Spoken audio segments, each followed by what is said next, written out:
Assalamualaikum warahmatullahi wabarakatuh. Waalaikumsalam. Alhamdulillahilladzi abrazana fi akhir zaman min ummati sayyidina Muhammad sallallahu alaihi wasallam. Walhamdulillahilladzi ja'alana mimman fariha bi maulidi nabiyyina Muhammad sallallahu alaihi wasallam. Walhamdulillahilladzi hadana li hadza wa ma kunna linahtadiya laula an hadana Allah. Asyhadu an la ilaha illallah wa asyhadu anna Muhammadan 'abduhu wa rasuluh. Allahumma shalli wa sallim wa barik ala sayyidil wujud, sayyidil qaunain, sayyidina Muhammad wa ala alihi wa ashabihi wa li baitihi wal mahdi khalifatihi wa sallim.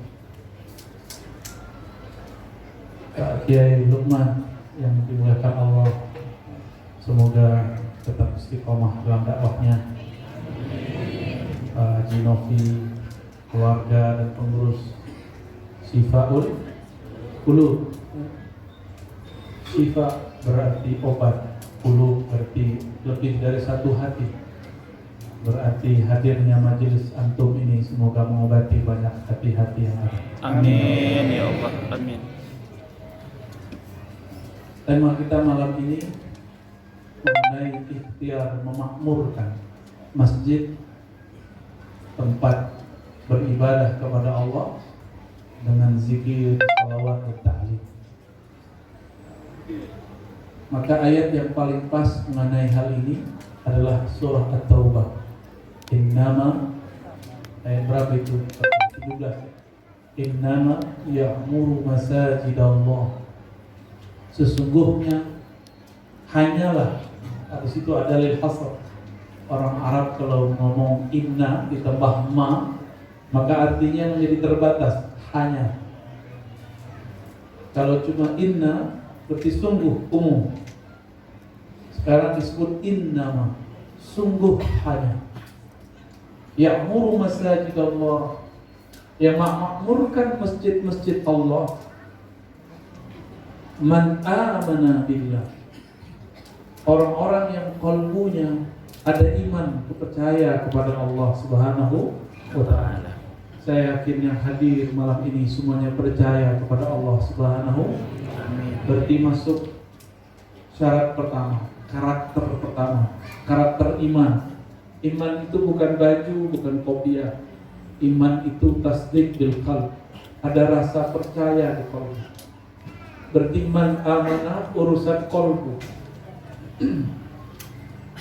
Wal yaumil akhir, dan percaya kepada hari akhirat. Percaya kepada hari akhirat membuat kita kemudian hati-hati. Bab akhirat itu sering kita mulai dalam sholat kita dengan bacaan Maliki Yaumiddin. Orang-orang yang mengerti ayat ini, dia akan muncul rasa takut atas semua yang dia buat, yang dia makan. Karena Allah lah pemilik hari akhirat. Dialah yang nanti menghisap setiap makan yang kita makan. Itu baju yang kita pakai itu ditanya, tuh lama pertanyaan itu. Antum pakai jam ditanya, handphone ditanya, kopiah ditanya. Yang paling lama ditanya itu handphone. Apa aja, baca apa aja, paling lama dibaca.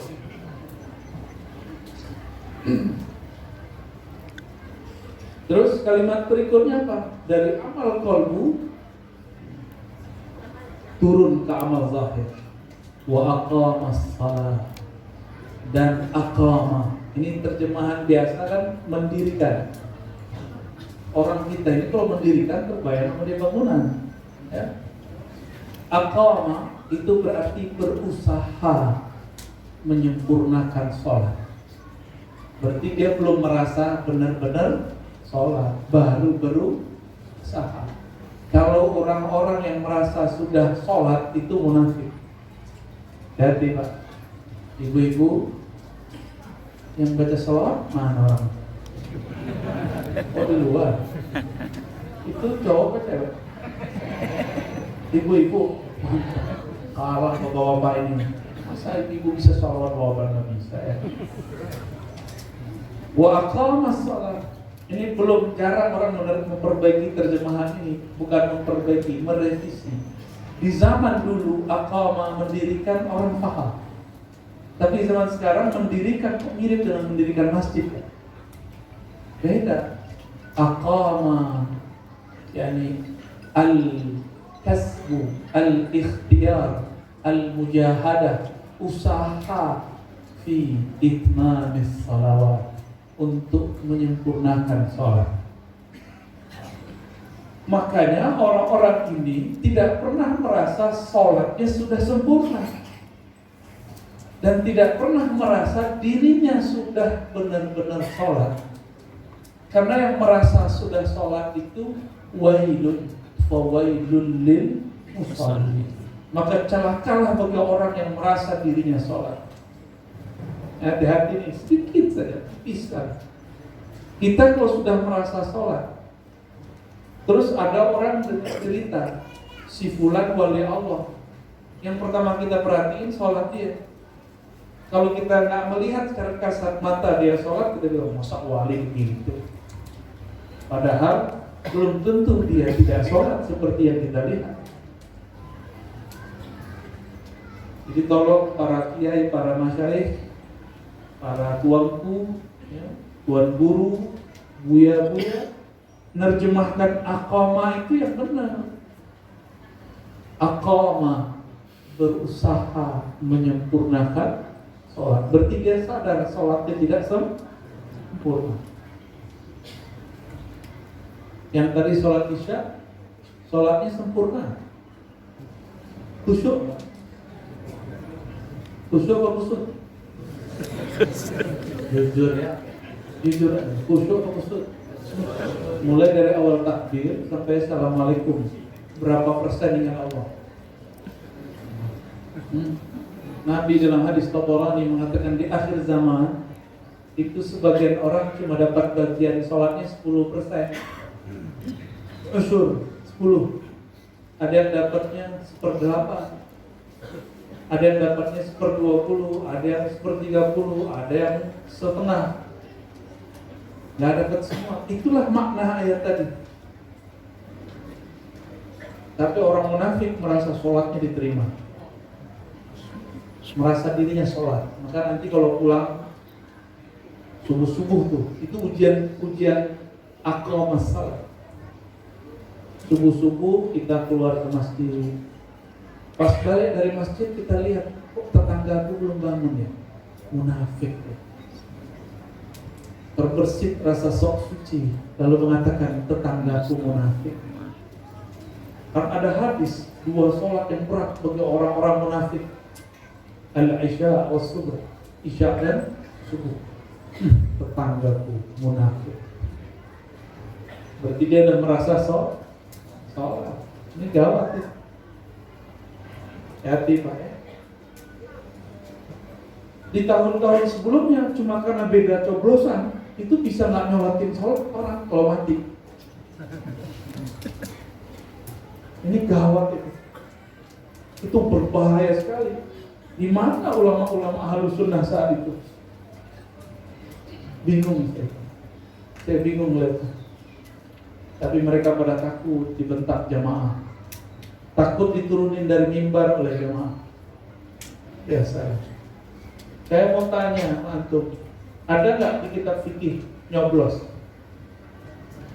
Ada nggak di Quran beda partai, beda pilihan, beda iman? Nggak boleh disolatin, ada?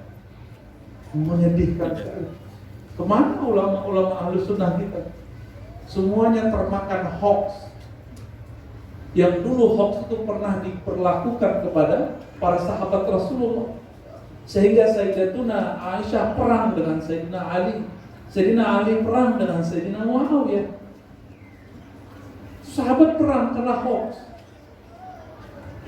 Mau nanti diulang lagi 2023, 2024? Beneran? Mau janji?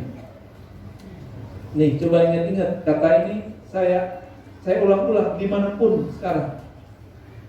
Beda politik bukan beda iman. Coba ulangi. Beda politik bukan beda iman. Ya. Kenapa? Karena dalam ajaran Ahlus Sunnah, coba buka semua ayat, semua hadis, semua kitab-kitab Ahlus Sunnah, tidak ada di situ syarat Ahlus Sunnah itu coblosannya sama, partainya sama, nggak ada. Aisyah masih Ahlus Sunnah nggak ketika berperang dengan Ali? Ali masih Ahlus Sunnah nggak ketika perang dengan Muawiyah? Yang nggak Ahlus Sunnah itu yang mengkafirkan mereka semua, namanya Khawarij. Antum yang mana? Yang ngafir-ngafirkan? Jangan ulangi kesalahan itu. Untung orang Indonesia adem-adem, nggak emosional seperti di sana. Dan untung di negeri ini tidak bebas pegang senjata. Di Yaman semua orang boleh pegang senjata, udah kayak bawa sendok aja. Dan sebab di Mesir boleh. Alhamdulillah di negeri kita dibatasi. Dan ini nikmat besar dari Allah Subhanahu wa ta'ala. Wa aqamas shalah, mereka berusaha menyempurnakan sholat. Kapan sempurna sholat kita? Kapan sempurnanya? Anta'budallah ka'annaka tara. Engkau ibadah, menyembahnya seakan-akan melihatnya. Jika tidak, yakinlah bahwa dia melihatmu. Ada yang bisa lihat Allah? Berarti yang lihat Allah siapa? Allah juga. Maka anta'budallah itu engkau menyembahnya seakan melihatnya. Engkau melihatnya dengan pandangannya. Jadi siapa yang memandang? Allah juga yang memandang. Karena la tudrikul absar wa huwa yudrikul absar. Allah itu tidak dapat dicapai oleh pandangan orang yang memandang, tapi pandangan yang meliputi semua pandangan. Kalau Allah pinjamkan pandangannya itu, sifat basarnya kepada kita, baru kita bisa melihat Allah Subhanahu wa ta'ala.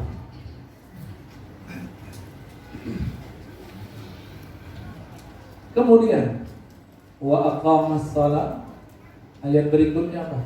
Kalimat berikutnya wa ataz zakah. Ata memberikan, mendatangkan, menunaikan az-zakah, zakat. Harfiah zakat apa artinya harfiah zakat? Az-zakah bisa berarti pembersihan. Tapi zakat juga berarti an-numu, tumbuh. Maka setiap kali orang memberi, secara zahir hartanya berkurang, tapi secara hakikat di sisi Allah hartanya bertambah. Gak percaya antum tanya sama orang yang sudah sering ngasih-ngasih, berbagi. Tanya sama dia, kenapa dia ngasih gak pernah miskin-miskin? Malah tambah berkah. Di sini dia bakar duitnya, dia bagi-bagi uangnya, dia korbankan dirinya untuk dakwah, untuk menyokong pendakwah misalnya. Tapi di tempat lain Allah akan sokong dia. In tansurullah yansurkum. Jika engkau menyokong Allah, membantu Allah, Allah akan membantu. Jadi kenapa kita belum dibantu Allah? Karena kita belum membantu agama Allah, belum bantu kekasih-kekasih Allah. Salat itu hubungan hamba dengan Allah, sedangkan zakat hubungan makhluk dengan makhluk, sempurna.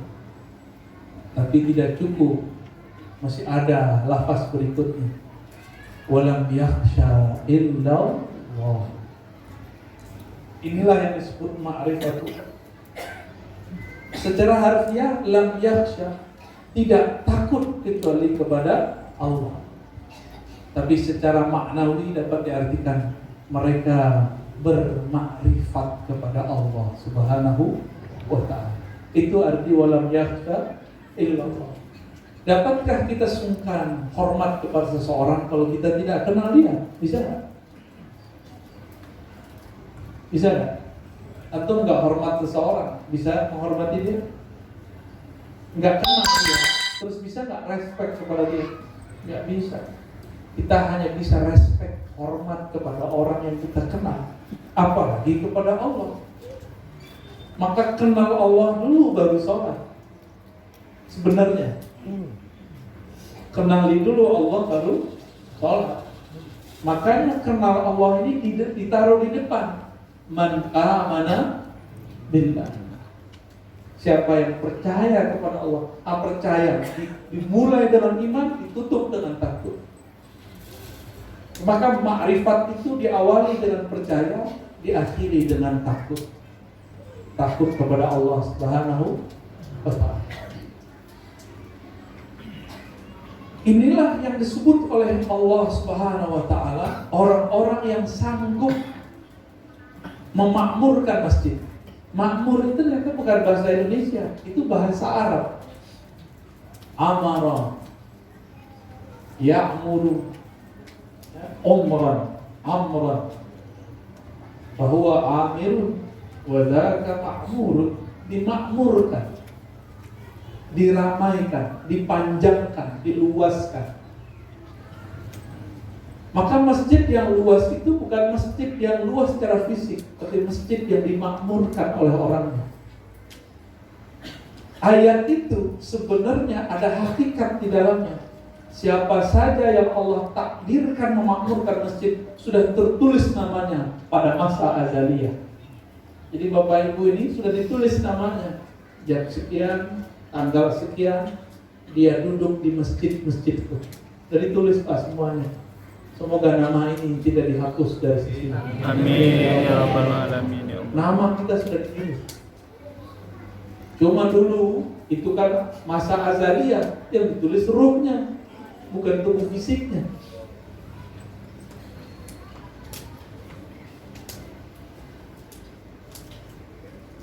Dalam sebuah hadis Imam Tirmidzi disebutkan bahwa Nabi SAW kata Abu Sa'id bersabda, "Man ya'tada atau man yata'ahada," ada dua versi riwayat, "ilal masjid idza ra'aitum ar-rajul yata'ahad bil masjid fashhadu lahu bil iman." Jika engkau menyaksikan seseorang yata'ahad, dia terikat oleh masjid, terpikat oleh masjid. Oleh Al-Imam Al-Mubarakfuri, yata'ahad diartikan dua hal: memakmurkannya dan berkhidmah di dalamnya. Ini kalau nggak bisa khidmah besar, ada sampah ambil, masukin. Al-Imam Al-Bukhari, Imam Salafus Saleh, pengarang Sahih Bukhari, itu imam hebat. Dia kalau jalan, tangan sama kakinya dicium sama Imam Muslim. Ya, tangan sama kakinya dicium sama Imam Muslim. Itu imam ahli hadis. Di Indonesia orang cuma sungkem dong sama bapak ibu yang disebut syirik. Canggih orang Indonesia. Katanya si ustadz ini ikut sunnah. Kita tanya sunnah siapa? Sunnah Imam Bukhari. Padahal Imam Bukhari membolehkan cium tangan dan kaki dalam tradisi orang-orang Bukhara dan Persia. Bahkan tradisi Nabi Sallallahu Alaihi Wasallam. Nabi mengatakan siapa yang khidmah ke masjid, itu maknanya fashhad lahu bil iman, saksikan bahwa dia Makna kedua, siapa yang kau saksikan, kau lihat bahwa dia ini terpikat hatinya di masjid, fashhadu lahu bil iman, maka jadilah kau saksi bahwa dia betul-betul percaya kepada Allah Subhanahu wa ta'ala. Betapa hebatnya umat Nabi Muhammad, tidak bertemu Nabi Muhammad tapi percaya kepada Nabi Muhammad sallallahu alaihi wasallam. Betapa hebatnya umat Nabi Muhammad, percaya kepada Allah tanpa perlu mengatakan belahlah bulan, tanpa perlu mengatakan panggil tuh pohon bawa ke sini. Enggak perlu. Itu cukup di zaman beliau orang-orang Badui. Ya, kita enggak perlu gitu. Kita percaya kepada Allah tanpa syarat, karena Allah sudah cukup sebagai syarat dan rukun percaya. Maka apabila kita sudah menyaksikan ada orang khidmah, ada orang terpikat di masjid, kita pun akan mengatakan dia beriman kepada Allah Subhanahu wa ta'ala. Lalu Nabi bacakan ayat ini, surat At-Taubah. Bapak Ibu Saudara sahabat dimulakan Allah, Nabi SAW bangun masjid bukan karena ingin saingan. Nabi pun bangun masjid karena menunggu wahyu dari Allah Subhanahu wa Ta'ala. Ketika beliau masuk ke Madinah, disebutkan dalam riwayat Imam Tirmidzi, hadisnya sahih, beliau berjalan bersama sepupu-sepupunya dari kalangan orang-orang Madinah. Dulu masih bernama Yathrib. Disambut oleh orang-orang Madinah. Itulah kalimatnya, marhaban ya Rasulullah, selamat datang wahai Rasulullah. Itu kalamnya. Jadi yang kita baca itu bukan kalam dibuat-buat. Itu seakan-akan kita menghadirkan kembali kisah Rasulullah masuk ke Madinah. Itu maksud beliau. Itu maksud para masyayikh kita. Dan saya sering cerita, ya, mungkin teman-teman sahabat-sahabat sudah sering dengar lewat Thariqat Al-Yutubiyah. Ini pengikut Al-Yutubiyah, musiknya banyak di situ. Mulai dari bersama sampai tidak bersama. Nabi SAW ma marra bi hajarin wala syajarin, tidaklah melewati suatu batu ataupun gunung illa kecuali sallama alaih. Itu batu yang keras, itu pohon yang tidak punya akal, yusallim alaih, mengucapkan salam kepada baginda Nabi Muhammad sallallahu alaihi wasallam. Maka kita malu kepada Rasulullah. Itu pohon nggak punya akal, batu nggak punya fisik seperti kita, masih mau mengucapkan salam kepada Rasulullah sallallahu alaihi wasallam. Betapa kerasnya hati ini, betapa bodohnya kita, betapa lalainya kita. Punya akal, punya gelar, punya ilmu, punya pekerjaan, punya fisik, punya hati, tapi tidak mengucapkan salam kepada Rasulullah sallallahu alaihi wasallam. Malah mempertanyakan khurafat tuh yang meyakini Rasulullah hadir lagi majelis. Ya salam. Yang mengatakan hadir itu kan Rasulullah, bukan kita, bukan Habib Umar, bukan Habib Ali, bukan Habib Fulan, bukan. Yang mengatakan hadir menjawab saat orang bersolawat itu Rasulullah sallallahu alaihi wasallam. Apa kata beliau? Ma min ahadin, tidaklah ada seorang kamu yusallim alayya, mengucapkan salam kepadaku, illa raddallahu alayya ruhi, kecuali Allah kembalikan ruhku. Bahasa kitanya Allah hadirkan rohku. Hatta arudda alaihi salam, sehingga aku membalas salam-salam. Bertanyalah anak pintar, anak cerdas di Palembang. Buya, Rasul kan satu. Yang mengucapin salam malam ini aja udah berapa ya? Berapa orang yang hadir lagi? Nggak sempat hitung. Kita bukan robot ya. Gimana cara membalasnya? Itulah dijawab dengan syair yang antum baca tadi. Qala al-badru alayya. Kita juga baca tadi, dari anta syamsun anta badru. Matahari mengeluarkan pancaran sekali, kena oleh semuanya. Benar nggak? Apakah berkurang matahari dengan banyaknya orang yang mendapatkan cahaya matahari? Paham maksudnya? Itulah makna anta syamsun.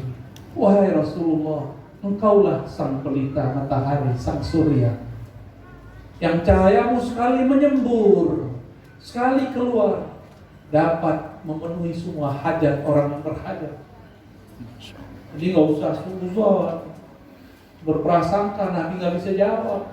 Rasulullah itu pelita, syamsun. Rasulullah itu bahkan kalaupun gelap, badrun. Apa maknanya? Kalau terang, orang semuanya baik, Rasulullah pelitanya. Kalau gelap, masih Rasulullah juga yang memberi syafaat. Itulah makna Al-Badr. Al-Badr itu adalah sebutan Rasulullah yang juga merupakan nama dari Al-Imam Al-Mahdi di akhir zaman. Apa arti Badr?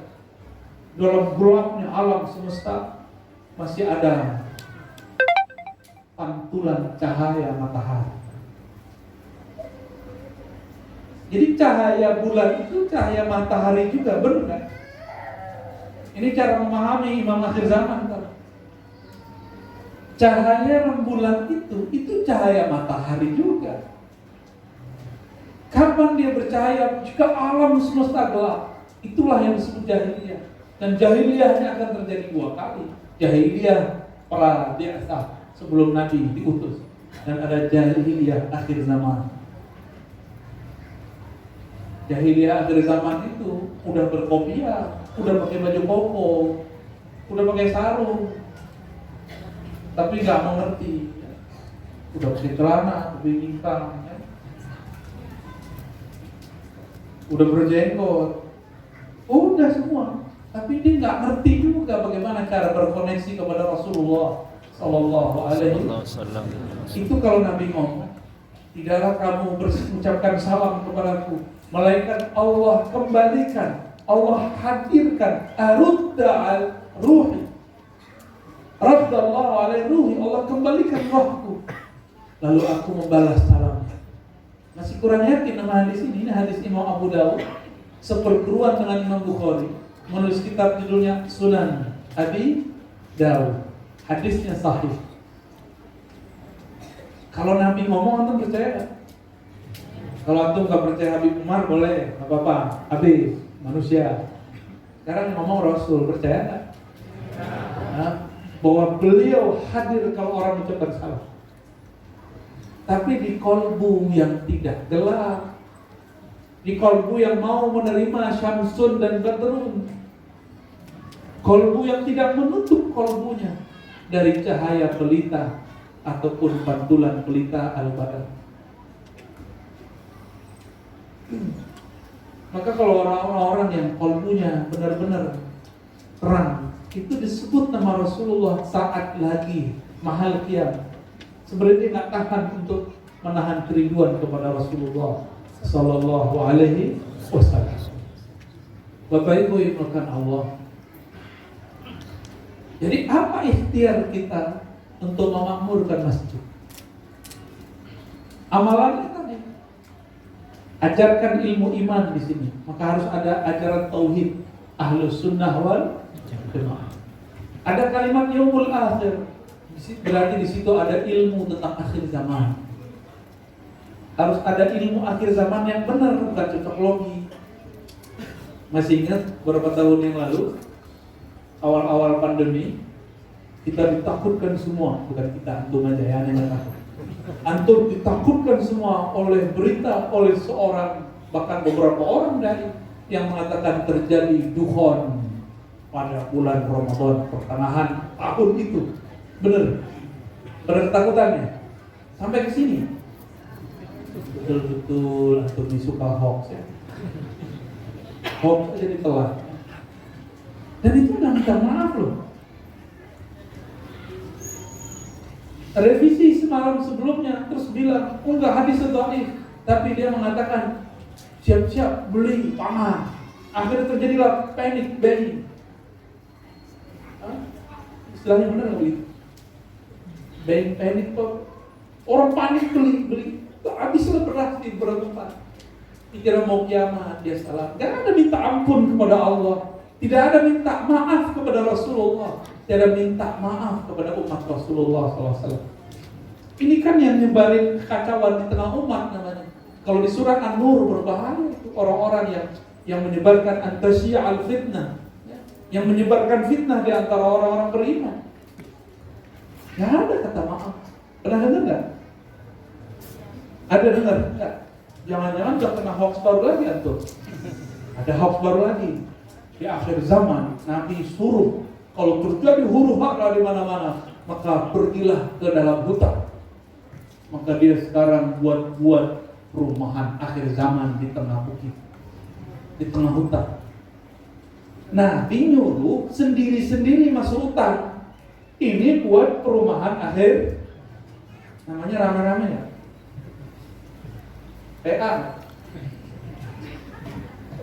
Gimana? Nabi suruh sendiri-sendiri masuk ke dalam hutan. Kalau dia buat perumahan di tengah hutan, sama aja.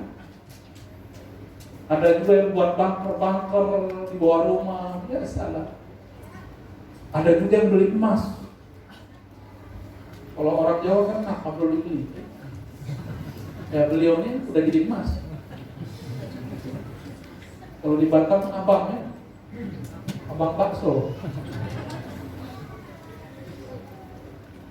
Panik, nggak tahu cara untuk menuju kepada Allah SWT. Akhirnya mau cari referensi, ketemulah, kita harus hidupkan lagi dinar.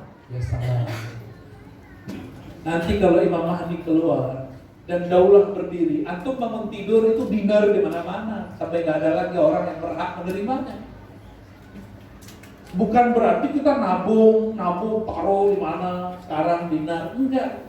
Nanti itu dinar ada, emas ada, perak ada, duit ada, tapi makanannya nggak ada. Jadi nggak bisa pakai tabungan emas, apalagi kang emas. Nggak bisa. Tolong jangan panik kalau belajar akhir zaman. Harus ada materi itu di sini. Kajian akhir zaman yang sahih. Ya, jangan cocok logi, pakailah kitab Tazkirah Imam Al-Qurtubi, cocok sudah. Ya. Kalau enggak pakai Mukhtasar Imam Sya'rani terhadap Tazkirah Al-Qurtubi, kitabnya. Jangan cocok logi. Jadi masjid ini jangan kemudian menjadi penyebab orang halu. Harus menjadi penyebab intelek kita naik. Orang yang tambah datang ke masjid tambah waras gitu seharusnya. Bukan malah tambah ketakutan. Gimana ntar? Dajjal keluar, terus antum punya tabungan emas. Gimana? Bisa selamat pakai emas? Waduh, ada beberapa kajian ya salah. Nanti itu terjadi paceklik. Ya paceklik kan masalah pangan. Orang nggak butuh lagi nanti duit lah. Maka tolong hidupkan kajian iman kepada Allah, kajian akhir zaman. Yaumil akhir. Kajian akhir zaman itu ada dua, ada pra-kiamat, ada setelah kematian dan kiamat. Alam barzakh itu seru pun lagi.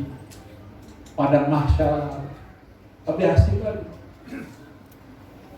Coba antum kalau baca hadis tentang alam kubur, pertanyaan pertama di kubur apa?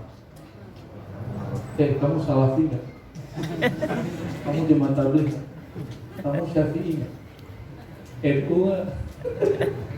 Enggak ditanya. Tanyanya gini, khatam Quran berapa kali bro? Nggak ada. Udah haji berapa kali?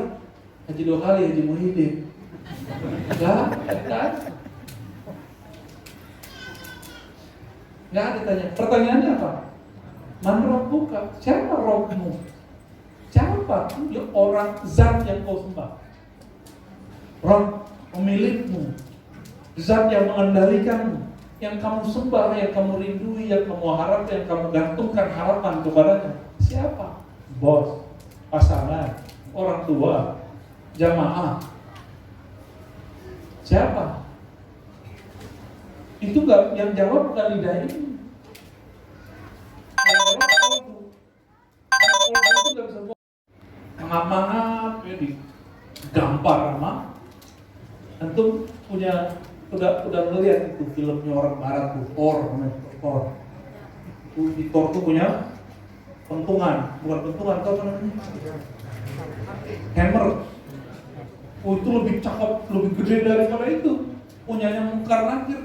Gak bisa jawab. Wah, kepala itu hancur kepala.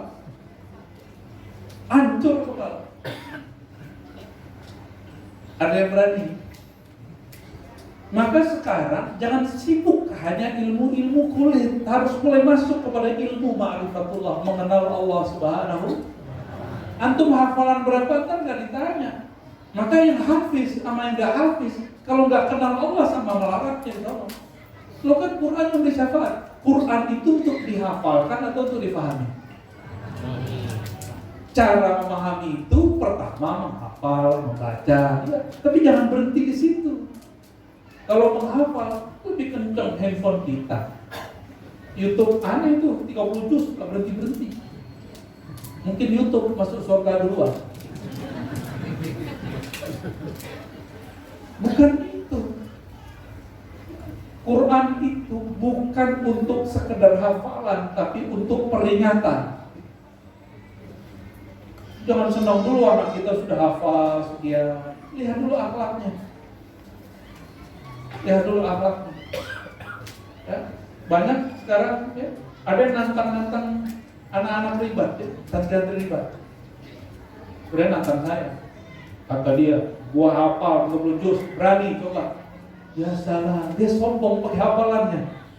Ya, berani coba sama saya. Kata dia, saya hafal 30 juz.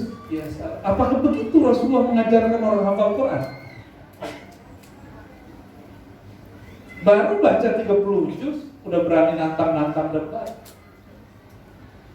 Ditanya apa yang ente hafal, bisa jawab nggak?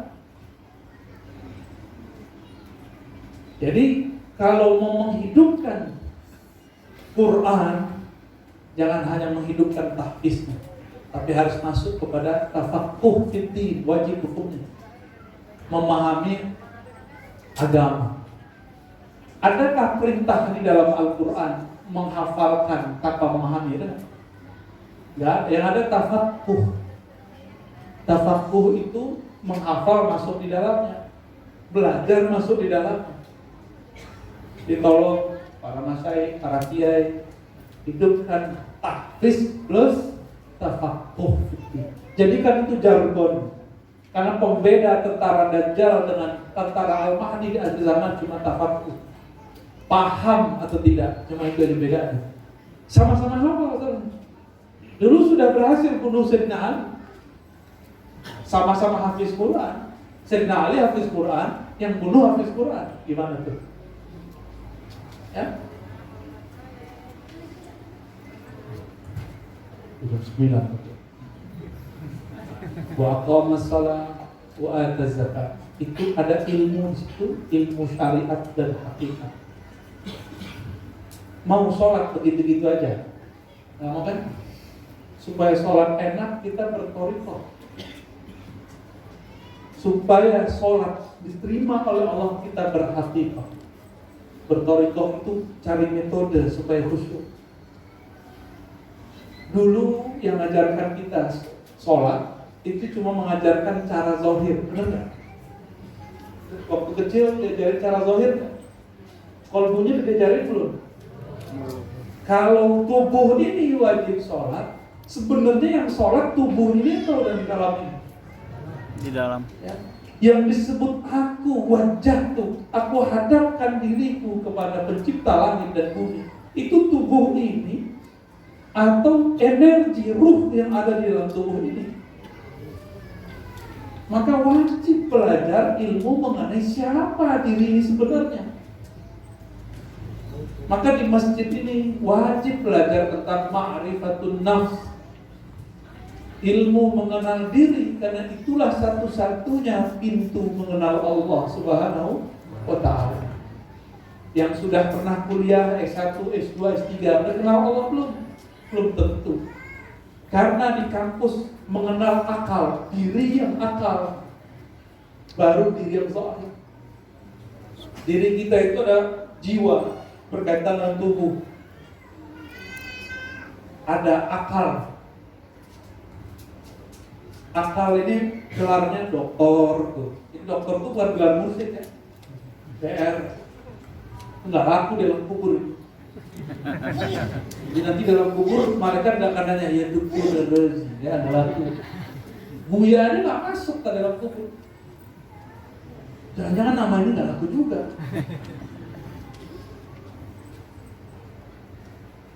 Jadi yang sudah beryuforia dengan gelar-gelar akademiknya, gelar-gelar keagamaannya, tunggu dulu, itu gak laku masuk ke alam kubur. Lakunya cuma di jamaah antum. Dokter lakunya di kampus. Ya. Dokter lakunya di mana? Di kampus. Di sini aneh, kenapa ada dokter? Gak perlu di masjid ada dokter, gak perlu. Emang mau ada ujian skripsi sih? Kan nggak perlu. Apakah kalau saya sadar saya dokter, saya kenal diri? Belum. Jangan-jangan tambah sombong, terbersit di hati. Aku lebih tinggi kuliahnya daripada yang lain. Sombong jadinya. Makanya kalau pas kenalan coba aja lihat, saya Dr. Rozia, kenal. Nah, saya Kiai, saya Buya, kan saya. Kalau Bapak Ibu lain, saya Pak Haji, Pak Haji Muhyiddin. Itu sholatnya protes tuh. Gua sholat 5 kali nggak disebut-sebut.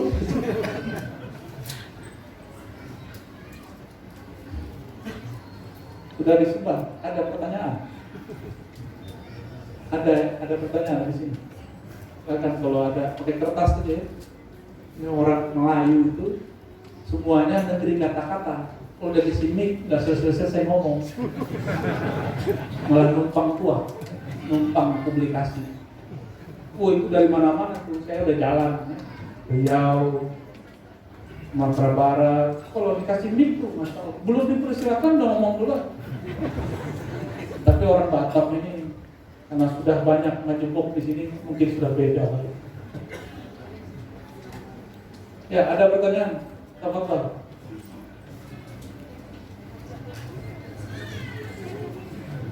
Oke, kertasnya di bawah sini ya.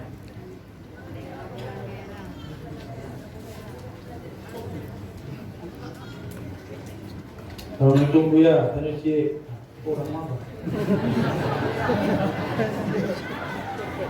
Mana yang penting toriko yang ada mursyidnya daripada yang katanya ta'lim buat ta'lim, yang kebanyakan orang menyebutnya juga bertoriko. Yang bagus tuh yang mursyidnya ada ta'limnya, gabungan. Kalau bertorikoh itu cuma zikir, wiridan, ijazahan, iblis lebih hebat dari kita. Karena iblis punya wirid, semua wirid ahli langit. Jadi setan itu, iblis itu dulu namanya pangkatnya itu Azazil. Dia bertugas sebagai penjaga surga. Maka orang-orang penduduk langit, malaikat-malaikat itu kaget, kok ada makhluk yang zikirnya bisa menyebut cuma zikir-zikir dari langit pertama sampai langit ke-7. Ini rahasia. Kitab-kitab zikir yang ditulis oleh para ulama itu Allah izinkan ruhnya masuk ke alam langit, disebut malakut. Makanya turun, ruhnya turun, fisiknya di sini, turun jadi izin, turun jadi ratib. Karena nggak boleh orang buat zikir sendiri. Dia itu ngambil zikir dari sana. Semuanya sumbernya dari Rasulullah Sallallahu Alaihi Wasallam. Karena Nabi Sallallahu Alaihi Wasallam mengatakan zikir yang sering dibaca oleh makhluk langit, Subhana Zil Izzati wal Jabarut. Ada Subuh Qudus Rabbuna Rabbul Malaikati war Ruh, Subhana Rabbil Azim wa bihamdihi. Itu semua zikir-zikir alam malakut. Dari langit pertama sampai langit kesekian, ya rahasia Allah. Itu iblis udah melewatin semua. Antum kalau cuma belajar zikir, sombong nanti. Terus merasa orang kalau belajar zikir itu nanti sakti. Ini sakti aja. Airnya jadi obat. Bisa jalan di atas air. Kadang-kadang bisa terbang tanpa sayap. Baru sekali doang terbang berbelagu aman. Burung tiap hari terbang gak pernah belagu.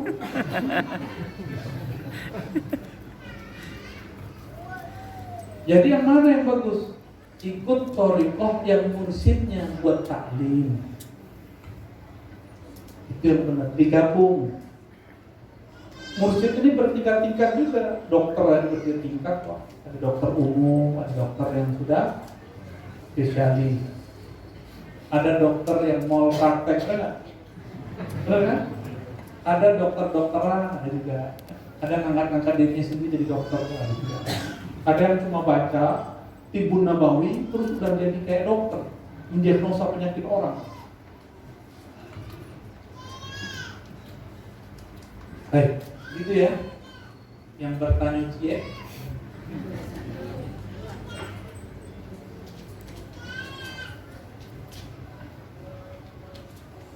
Batam Center Pak Zamzami. Ini yang punya air zam-zam kali ya. Pertanyaan, nafas kita yang turun naik turun tangga maksudnya. Hati yang berkata-kata dalam diri kita, apa dan siapakah mereka? Hantu kali. Bagus pertanyaan. Nafas yang menghirup, naik, keluar, turun. Ada yang nafasnya ke atas, maka disebut turun. Ini nggak salah pertanyaannya.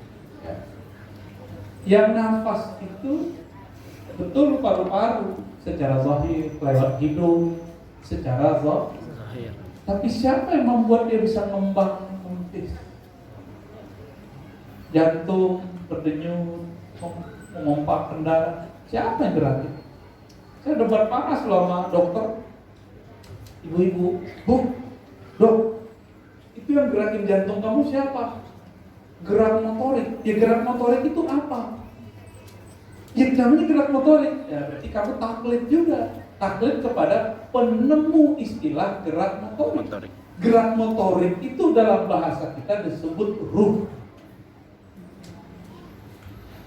Apa sebutannya? Ruh. Getaran itulah yang kemudian membuat ada gerakan-gerakan dalam tubuh ini. Kalau ruh ini ditiup oleh Allah. Hembusannya, ruh itu hembusan Allah, bukan zat Allah ya. Yang salah paham. Ada yang mursyid salah paham sama saya. Dikira ruh itu dia pakai ibarat rokok dipotong dua. Oh, kamu meyakini ruh itu potong dua ya? Paruh Allah, paruh kamu. Itu dalil rokok, gak ada dalilnya. Kalau di Quran surat Sajadah, surat Shad, surah Al-Hijr, nafakhtu fihi min ruhi, aku hembuskan ruhku, hembusanku, aku tiupkan hembusanku, bukan zatku. Tapi hembusan itu bersumber dari zatnya. Karena sengaja Allah Subhanahu wa taala menitipkan itu ke dalam diri ini. Faja'alnahu sami'an basira, karena hembusan itu manusia dapat mendengar. Jadi yang mendengar itu si ruh tadi. Yang melihat tuh ruh tadi. Sayangnya ruh ini tidak diberi kesempatan melihat lebih luas. Dia cuma diberikan kesempatan melihat pakai mata. Karena ruh itu bisa memandang tanpa mata ini. Bapak Ibu kalau tidur bisa ngelihat sesuatu nggak? Bisa. Waktu mimpi bisa ngelihat sesuatu mimpi. Matanya tidur. Kebuka atau ketutup? Tutup. Kok bisa ngelihat sesuatu? Khayal? Bukan. Itu asli. Bahwa kita punya alam lain di dalam diri kita ini. Kalau lagi dikejar anjing, si guguk dalam mimpi lari nggak? Lari. Nah, itu nyata berarti. Dalam mimpi ditinggal kekasih, nangis nggak? Nangis. Malu doang. Bener nggak? Saya waktu kecil, saya mimpi mak saya meninggal. Tapi meninggalnya baru 2 tahunan sebelum. Kebetulan kita ada keluarga sebenarnya, cuma nggak pernah ketemu ya. Insya Allah ketemu nanti. Itu ibu saya meninggal dalam mimpi. Saya nangis, bangun tidur saya lihat mak saya masih hidup. Lah, kok nyata di alam mimpi itu? Tapi kok pas bangun, Imam Ghazali kasih kaidah. Kalau orang masuk ke alam malakutnya, itu alam malakut namanya. Kalau enggak alam carut marut. Maka di saat itu dia memandang apa yang dia pandang di dalam itu zahir, nyata. Ketika dia bangun, maka dia menganggap yang di dalam tidur itu mimpi. Bagi kita yang di dalam mimpi, orang yang bangun sekarang itu nggak nyata. Pernah ini nggak kecekek nggak lagi tidur? Pernah? Padahal nggak ada yang ngecek kan? Benar? Benar. Kita panggil orang, dia jawab nggak? Tuh kenapa? Kejadiannya nggak jelas. Bapak Ibu Saudara yang bukan Allah. Jadi berarti ada sesuatu selain tubuh ini. Tubuh ini hanyalah alat kendaraan, pesawat. Kalau kendaraan kita sudah rusak, nggak bisa dipakai, ya kita tinggalkan. Si kita itu akan pergi, namanya mati, meninggalkan tubuh ini. Jadi meninggal itu bagi ahlul haqiqah itu adalah kesempurnaan. Mati itu bagi orang yang cinta kepada Allah, rindu kepada Rasulullah adalah kesempurnaan. Tapi bagi orang yang tinggal di dunia itu adalah kekurangan, malah pecah. Ya, selamat jadi alien.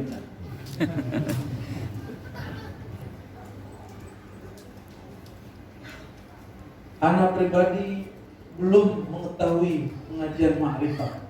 Apa langkah usaha anak agar bisa mempelajarinya dengan sungguh-sungguh? Mohon petunjuk. Kalau mau jadi dokter, kemana? Ke dukun. Mana kalau mau jadi dokter? Kuliah? Kedokteran. Kalau mau jadi arsitek kemana? Ke pesantren. Kalau mau jadi ahli agama kemana? Ke pesantren. Jangan kebalik-balik. Jangan kebalik-balik. Ingin mengenal ma'rifatullah. Ma'rifatullah itu nggak ada sekolahnya kecuali wali-walinya. Yang kenal Allah kan cuma wali, bukan dokter. Yang kenal Allah bukan kiai, wali.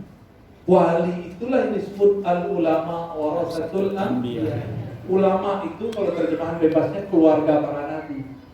Pewaris itu keluarga bukan? Maka ulama itu adalah keluarganya para nabi. Selamat kalau jadi ulama. Nabi itu dalam dirinya ada nubuwat. Nubuwat itu artinya ma'rifatullah fi qalbih. Ma'rifat Allah dalam qalbunya. Maka sebelum Nabi Muhammad, siapa saja yang kenal Allah dia Nabi. Siapa saja yang kenal Allah dia Nabi. Setelah Nabi Muhammad wafat, setelah beliau muncul, la nabiyya ba'di. Ya ada lagi nabi setelahku. Hatta law nazala sayyidina Isa fahuwa waliyun min awliya'i ummati sayyidina Muhammad. Kalau Nabi Isa turun, pangkat kenabiannya tidak dipakai lagi. Beliau statusnya sebagai wali. Dipanggil tetap Nabi Isa. Cuma tidak berlaku kepada umat Nabi Muhammad sallallahu alaihi wasallam.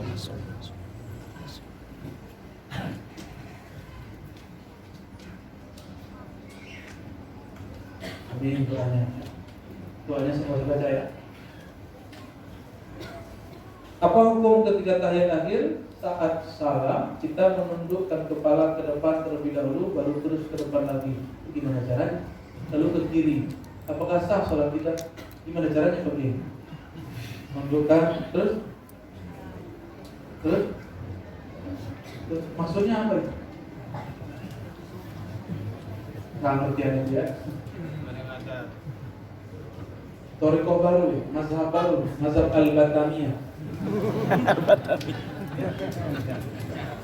Sholat itu yang tenang, jangan gerak-gerak aneh-aneh. Hatta gerak-gerak begini itu gak usah. Tapi kalau di kolbunya bergetar, tangannya kemudian bergetar, boleh. Saya pernah mengalami itu. Di kolbu itu bergemuruh nama Allah. Tangannya begini terus. Itulah hadisnya. Nabi ketika saat tasyahud bergetar tangan, yuharrikuha. Tapi di hadis yang lain, la yuharrikuha, tidak menggerakkannya. Maka kita gabung hadisnya sama-sama dengan Imam Nasai, bergetar karena kolbunya bergetar, diam dan kolbunya tenang. Itu ahwal, kok dibuat-buat begini? Ditor di syayatin untuk ngusir setan. Setelah itu malah ngundang setan. Coba antum kalau gini-gini, ada di samping mata miring.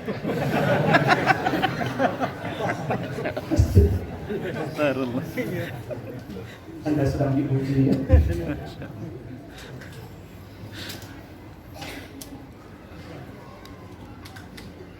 Bolehkah kita menyiapkan? Pertanyaannya dari ibu-ibu, ya.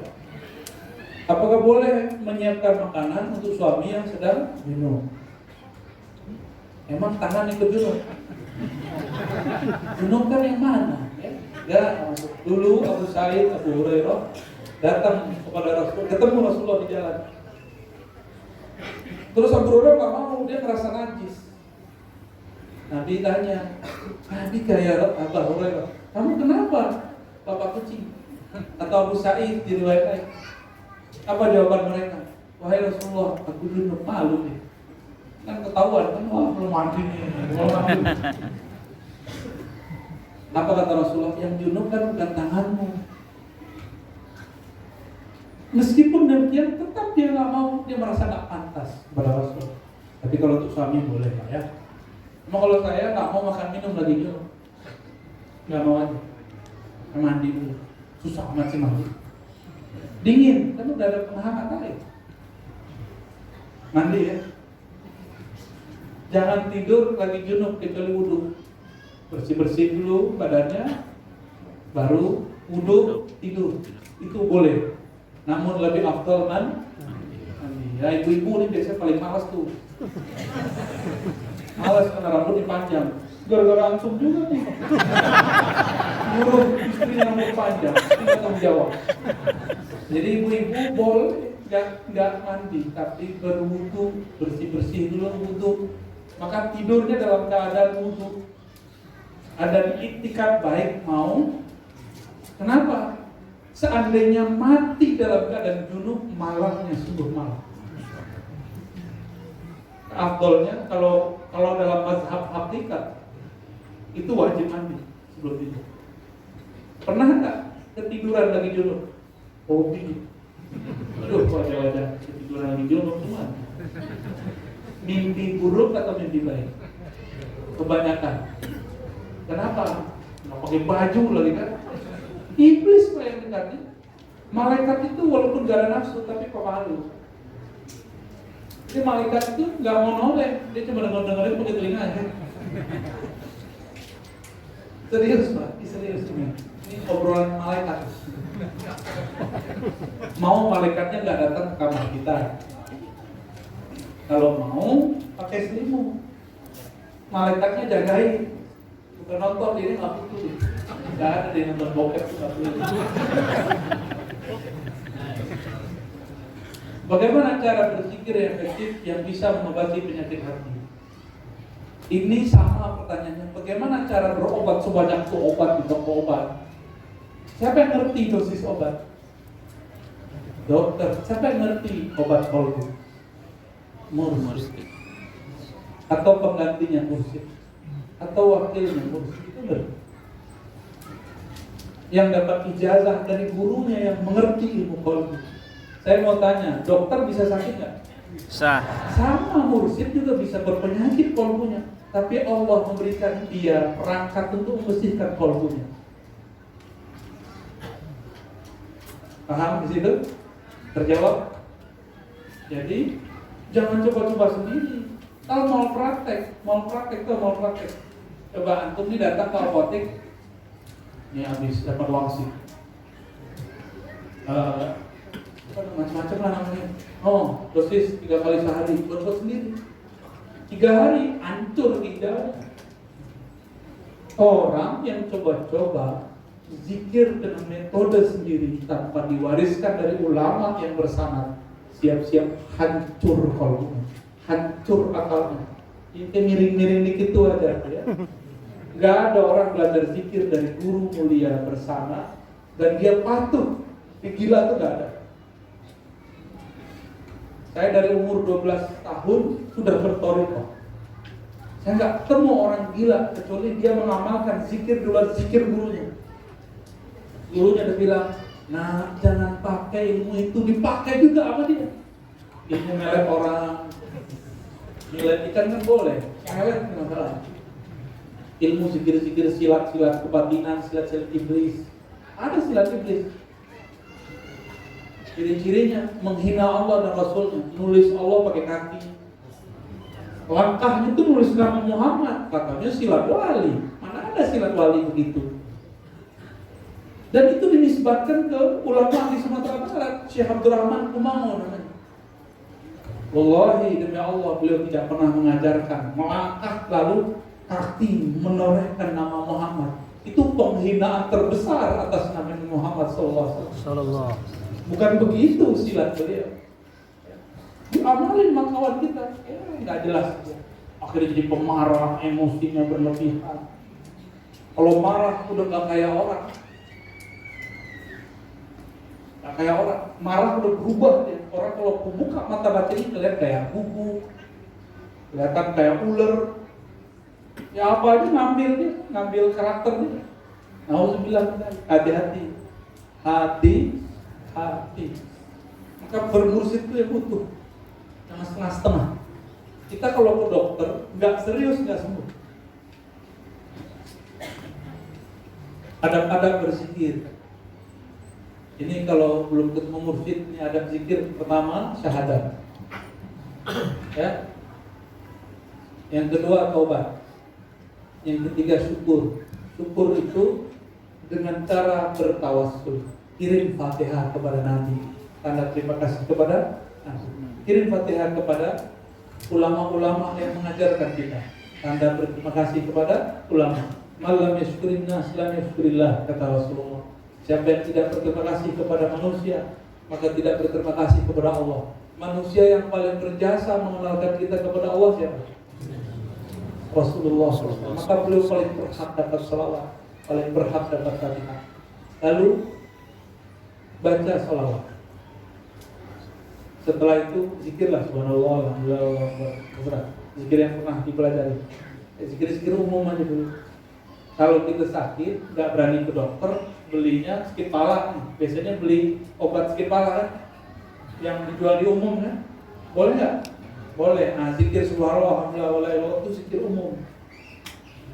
Ada di mana aja ada. Ya, yang itu boleh dipakai tanpa guru, tanpa mursyid. Oke, cukup. Masih ada lagi? Panen orang Batam. Baru kali ini saya jawab sebanyak ini. Dalam ma'rifat ilmu, apakah syariat maksudnya? Dalam ma'rifat ilmu, apakah syariat tarikat itu berdiri di sini? Nah, ini sudah jawab tadi ya, di MUI. Silakan dilihat video MUI tadi. Ada videonya? Ada. Bagaimana cara membedakan mimpi bertemu Rasul, apakah benar atau tidak? Mimpi bertemu Rasulullah Sallallahu Alaihi Wasallam. Rasulullah itu mengatakan, aku sudah ada, Adam bin Ma'in mungkin, Adam belum ada. Berarti waktu itu apa yang ada? Ruhnya. Ketika orang bermimpi, dia masuk ke alam ruh, atau minimal ke alam malakut, alam malaikat, atau alam jabarut, alam arwah-arwah suci. Maka Allah izinkan kadang-kadang jika kalbunya ada kerinduan kepada Allah, kepada Rasul, dipertemukan dengan ayah ruhnya. Dalam ilmu hakikat, sumber ruh kita dari pancaran nur Nabi Muhammad SAW. Maka disebutlah Rasulullah itu Abul Arwah, bapaknya ruh. Rindu gak sama ayah? Rindu. Rindu gak? Beneran? Bener. Dulu kita pernah ketemu loh kita sama beliau.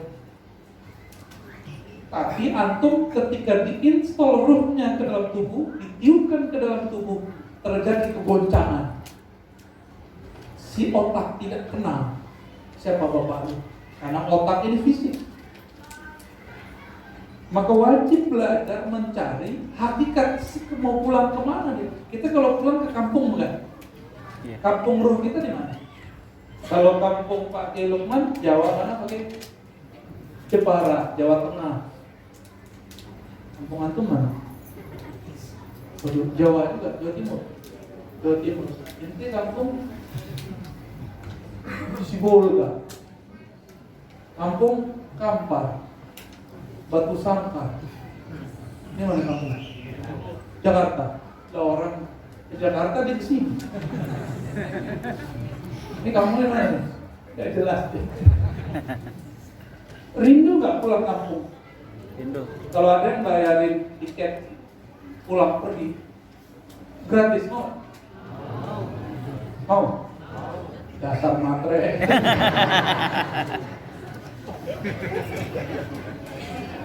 Allah itu bayarin. Ya ayyatuhan nafsul mutmainnah. Tapi pantaskan dulu diri menjadi jiwa yang mutmainnah. Siapa mutmainnah? Yang kenal nama-nama Allah. Lalu nama itu dia masukkan ke dalam kalbunya sehingga jiwanya menjadi tenang. Disebut an-nafs al-mutmainnah. Dipanggil undangan langsung dari Allah. Allah yang Maha Qadim dengan kalam qadimiyahnya berkalam. Irja'i ila rabbiki radiyatan mardiyah. Pulang kampunglah ke hadirat Rabbmu. Irja' bahasa Arab pulang, kembali. Kalimat pulang kembali berarti Allah mengakui dulu ruh kita pernah ada di sana. Irja'i pulang, beda dengan izhab pergi, itu beda. Ayatnya irji' apa izhab? Irja'. Kata mak kita, nak pulanglah ke rumah. Ya, mak saya udah gak ada lagi yang begitu. Udah wafat tuh. Rindu saya bilang ngomong begitu.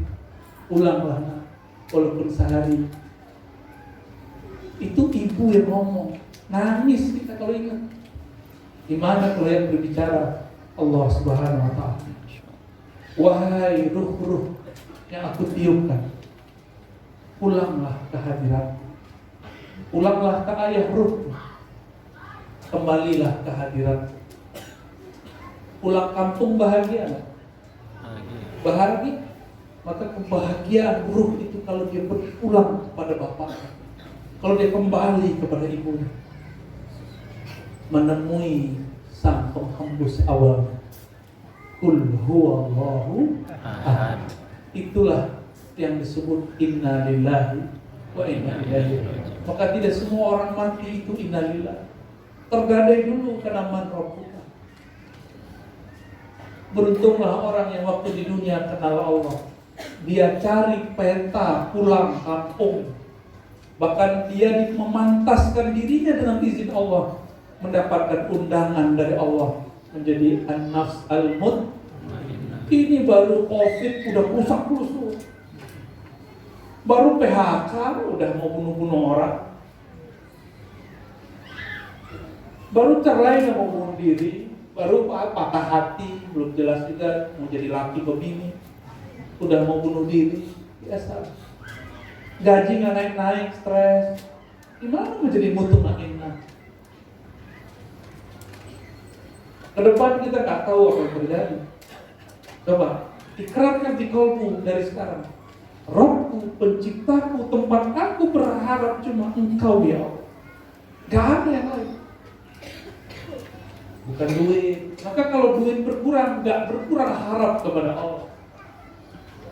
Sakit, sehat, senang, susah, itu bukan Tuhan kita. Tuhan kita cuma Allah Subhanahu wa ta'ala.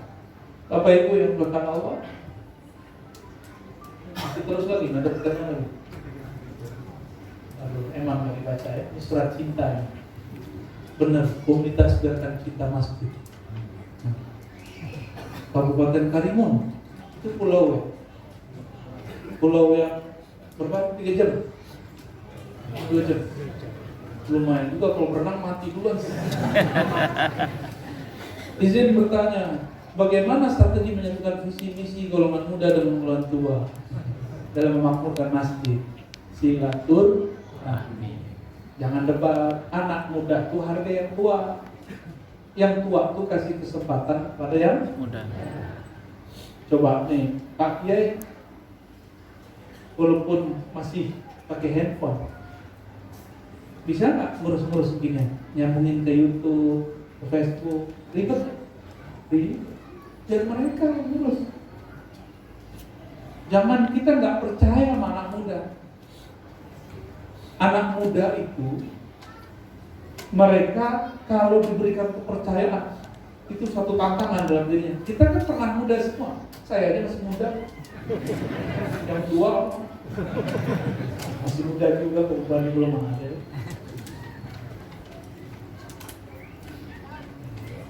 Silaturahim. Anak muda ini pulang silaturahim, ngerasa yang tua-tua kolot. Orang tua mana mau dibilang kolot. Anak muda, kata orang tua, dibilang bandel, kurang ajar. Anak muda mana mau dibilang begitu. Kita perlu silaturahim. Bangun jalinan kasih sayang. Apa kata Nabi? Laisa minna man lam yahtarim kabira wa lam yarham saghira. Bukan umatku yang tidak hormat kepada yang tua, yang tidak sayang kepada yang muda.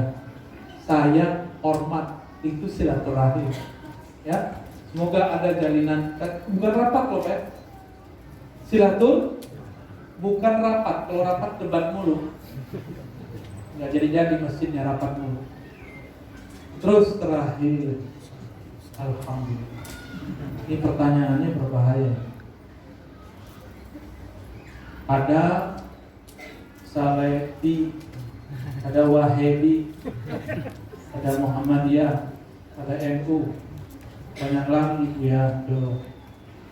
Apakah yang selain Ahlussunnah wal Jamaah tidak akan masuk surga? Hanya bukan pergi dia surga. Apa yang salah dengan pemahaman yang lainnya? Yang dijamin Rasulullah masuk surga, yang ikut beliau, karena kunci surga ada di beliau. Maka semua kelompok klaim dirinya pengikut Rasulullah Shallallahu Alaihi Wasallam. Saya sudah sering menyampaikan, kalau banyak orang ngaku keturunan Raja Ali Haji, buktinya pakai apa? Pakai baju. Nih lihat nih baju saya, baju sultan nih. Pakai apa tuh kopiah yang kalau Melayu itu apa namanya? Tanja. Tanja gunung. Pakai tanja, jalan-jalan di pasar, di masjid. Saya keturunan Raja Ali Haji. Mana buktinya? Nih pakai tanja. Nih lihat nih sarung saya, lihat nih. Memang begitu caranya? Enggak. Sama, mau ngaku pengikut Rasulullah bukan dengan celana cingkrang. Gak cukup, antum bagus sudah celana cingkrang, buktikan pemahaman celana cingkrangnya dari Rasul. Ini aja. Pakai sarung. Nih, pakai sarung itu NU apa Nabi? Hah? Kalau pakai celana katanya Muhammadiyah.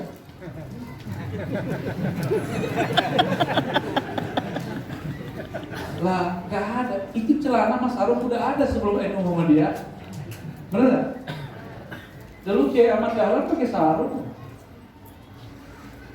Cuma karena orang Muhammadiyah ini sering karena punya kantor, orang NU punya santren. Orang Muhammadiyah nggak nyaman pakai sarung ke kantor. Paham? Saya pernah ngisi kajian di pusat kajian Muhammadiyah.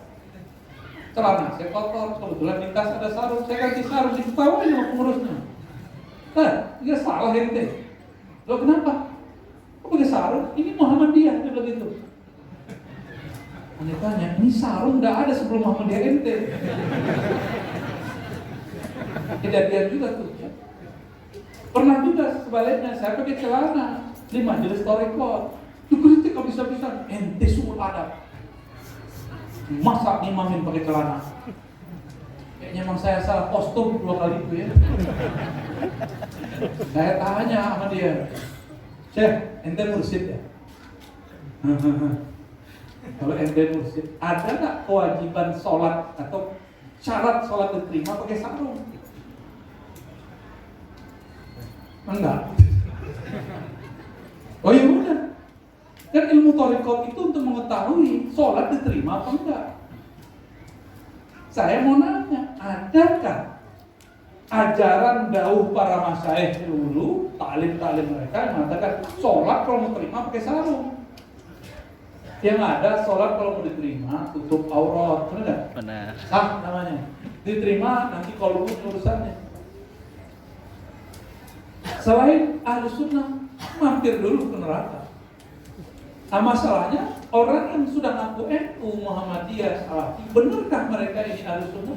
Tinggal cek sanadnya ada nggak, nasabnya ada nggak. Ngaku habaib tapi nggak punya nasab, bisa nggak? Modal hidung mancung gini, mancung lumayan, toto Batak. Orang Batak semua lebih Batak. Ya, tapi kalau di beberapa kampung Batak loh, ini gitu. Ya, padahal Batak itu keren. Horas Pak. Kira-kira seperti itu ya. Punyakah sanad? Dan ternyata kita baru saja mengkaji di MUI tadi. Ternyata ulama intinya tawadu ya. Alhamdulillah. Mau dengerin saya yang masih bodoh ini, masih kecil, mereka kan tua-tua semua. Ya, mau dengerin kita yang masih bocah kecil, alhamdulillah. Ya, kita berbagi. Dan saya sampaikan bahwa pembuktian klaim itu gak cukup dengan berbaju, berpakaian, dan cukup itu dengan nasab. Ini sekarang yang terakhir, ini teman saya di Lumacung nih, kita kasih dia serban, kita kasih dia gamis, kasih tongkat, Habib. Jadi Habib masuk nggak dia dengan baju begitu? Tanya dulu, farm ente apa? Ada nggak namanya di Robito Alawiyah? Kalau nggak ada, itu namanya Habiban, Mbak panggilannya. Ada orang ngaku dengan sarungnya bahwa dia Ahlussunnah. Ada yang ngaku dengan celana cingkrang jadi Ahlussunnah. Sama, buktiin aja sanadnya dari mana. Ini ada di kitab bahwa kalau berpakaian itu harus cingkrang. Itu kita sanad memahami kitabnya mana, itu yang kita maksud, bukan nomor kitabnya. Jadi bedakan dalil dengan sanad memahami dalil. Itu dua hal yang berbeda. Dan Imam Ibnu Mubarak mengatakan al-isnad min ad-din, berguru bersanad itu separuh agama. Jadi yang hijrah, perhatikan guru kita siapa, jangan ikut-ikutan. Tanya ke batin gitu, kok saya hijrah malah tengkar sama saudara, nggak baikan sama teman, musuhan sama orang di masjid. Ini hijrah apa? Rasulullah itu hijrah ke Madinah, baik-baik dengan ini, baik-baik dengan itu. Bukan hijrah modal celana, bukan, nggak ada Nabi hijrah begitu. Ini berkali-kali kita sampai biar jangan gagal fokus. Soalnya Pak Kiai nggak berani bilang, nggak berani kan nyindir-nyindir hijrah kan nggak berani. Kalau saya kan dulu pengamal Pak itu. Ada 2 tahun celana saya di rumah. Tapi bertambah nggak iman? Enggak, kenapa? Malah tambah sombong. Kalau ada imam masjid celananya di bawah mata kaki, itu saya terima. Malah gitu. Wallahi saya dulu pernah gitu. Waktu kita mengisi kajian di Mampang, Jakarta, saya telat. Masuk, orang sudah selesai semua. Kita satu rombongan, satu celana di bawah mata kaki. Jenggot lumayan ada jenggot. Tapi nggak cukup. Saya pakai kopiah. Tiba-tiba ada nyonong dari tempat duduk. Celananya jingkrang, nggak pakai kopiah, jenggotnya lumayan, tapi panjangan saya. Dia bilang, Pak, orang anak imam. Cuma karena celananya jingkrang dia merasa berhak jadi yang ustadz kan saya di situ. Ego kita muncul tuh. Tapi saya istighfar, ya Allah, ampun. Saya komat. Itu cara saya menghabisi ego itu. Saya ketawa dalam hati. Dulu gua begini. Saya malu di situ, ya Allah, dulu saya begini ya. Dia baca Allahu Akbar, Allahu Akbar. Tambah ketawa, sholat kalau ketawa setengah lagi. Ketawa itu saya tahan sampai pengajian mulai. Baru saya keluarin ketawaan. Bapak Ibu yang berkata Allah, semoga kajian ini diridai Allah. Amin ya Allah. Semoga nama kita tidak dihapus dari majelis-majelisnya. Amin ya Allah. Semoga nama kita dikekalkan dengan nama Nabi-Nya, Nabi Muhammad sallallahu alaihi wasallam. Allahumma bihaqqi sayyidina Muhammad. Ya Allah, dengan hak kemuliaan Nabi Muhammad, maka muliakan kami yang hina ini ya Allah. Ya Allah, bisyarafi Sayyidina Muhammad, dengan kemuliaan Nabi Muhammad, maka angkat derajat kami yang hina, yang rendah ini ya Allah. Ya Allah, binuri Sayyidina Muhammad, dengan nur cahaya Nabi Muhammad, maka terangi kalbu kami yang gelap ini ya Allah. Amin ya Allah. Ya Allah, Engkau maha tahu isi kalbu kami. Kalbu kami sangat keras ya Allah. Sebut nama Rasulullah kami tidak tersentuh ya Allah. Maka dengan kemuliaan-Mu ya Allah, dengan kemuliaan Rasul-Mu ya Allah, lembutkan hati kami yang hadir malam ini. Ya Allah, sampaikan salam rindu kami, salam maaf kami, salam cinta kami kepada kekasih baginda Nabi Muhammad sallallahu alaihi wasallam. Ya Allah, terakhir ya Allah, jadikan kami hamba yang Kau pantaskan menjadi an-nafs al-mutmainnah, jiwa yang tenang.